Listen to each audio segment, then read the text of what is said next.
I hope your day is going well, and today I wanted to start with a question. What makes you mad? If pressed, most of us would probably answer that question with a whole list of things. Some of you may even list the names of people who do nothing, apparently, but make you mad. Now, regardless of how long the list is of things that make you angry, the truth is every one of us has things on that list because every one of us, simply because we are people, are innately wired to experience anger. Many times we think of anger as being a negative thing, and certainly it can produce all sorts of negative results, but ultimately anger is part of our emotional makeup. Last week I started a new devotional series I'm calling Emotions, Keeping My Feelings in Check. God has wired us with a varied number of emotions, but each of them can produce and create problems for us if we don't keep them under control. Now that's especially true with respect to anger. So, how do I, as a person, but more specifically as a person who's a follower of Jesus, how do I keep the emotion of anger in check in my life? I want to direct you to just one verse of Scripture, and we find it in Psalm 4:4. Now, the first half of this statement is repeated in the New Testament in James, but we actually see it first here thousands of years before as God is speaking through the pen of the psalmist. Be angry and do not sin. On your bed, reflect in your heart and be still. Based on this, let me just share with you a couple of principles that if you get them straight in your mind and begin to act on them, it'll help you and me, all of us, not to remove anger from the experience of life, but to enable us to experience this emotion in ways that aren't destructive and harmful. So here's the first thought. My feelings do not excuse my behavior. Now, the psalmist says to be angry and do not sin. Now, the emphasis is not on the statement to be angry. God is not saying you need to operate as an angry person. Rather, as you experience anger, because you will, do not let that lead you to commit sinful behavior. Let me reiterate this thought, that anger is not intrinsically bad. God has wired us to experience it. We are told repeatedly things that make God mad. And certainly it is clear that Jesus was angered when He saw money changers taking advantage of worshipers in the temple. Anger is not the problem. The problem is when the anger is not kept in bounds and then prompts behavior that's wrong. Too many times, however, we operate with a principle communicated by statements that are so frequently used that they're effectively cliche. For example, you've heard someone say things like this: "You'll just have to excuse him. He's got a short temper." I've heard people say before, you just got to understand, I've got that quick Irish temper. Well, what are those statements communicating? They are attempting to rationalize or even excuse bad behavior because ultimately someone is experiencing anger that's not kept under control.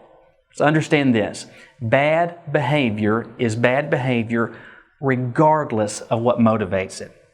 Just because you're angry, that does not give you the freedom to use hurtful language, unchristlike words against someone else. Just because you are angry, you're not granted the freedom to destroy someone else's property. Just because you're angry, you're not granted the freedom to physically strike someone else. All of those behavior, and that's not an exhaustive list, but all of them are wrong, out of bounds behaviors. Just because you did them or committed those acts because you were angry, doesn't mean they're okay. If you're playing basketball and you have the ball and you look up to see the scoreboard, but your foot crosses the line, the referee's going to blow the whistle and the other team is going to get the ball. Why? Because you went out of bounds. It doesn't make any difference why you did, you're still out of bounds.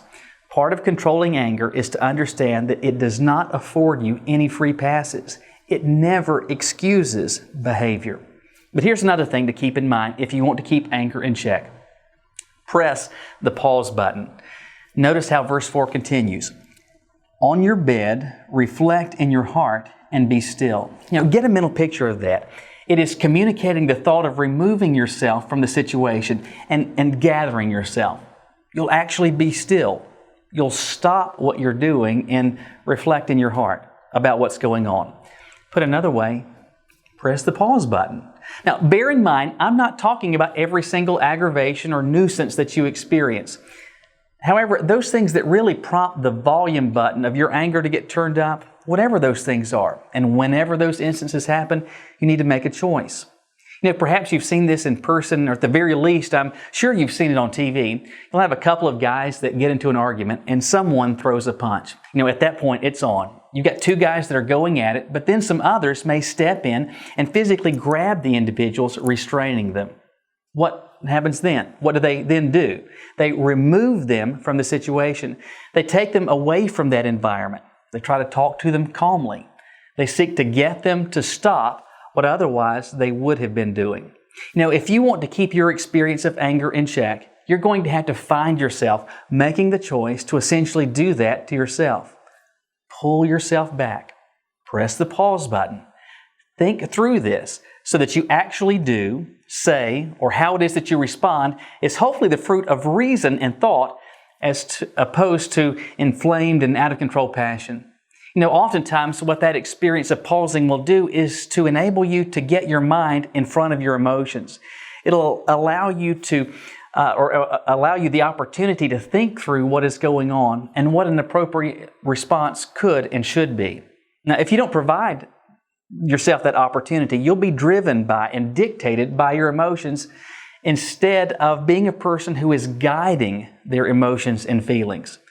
And that's a very dangerous place to be when you don't do that. Please, don't misunderstand me. I'm not suggesting you don't get mad. I'm not suggesting that you should avoid or seek to go through life void of the experience of anger. God didn't make you that way. But part of being made in the image of God is that we do experience anger as He does. But as you experience it, keep in mind that your feelings, your anger, whether justified or not, is never an excuse for bad behavior. It doesn't give you a free pass.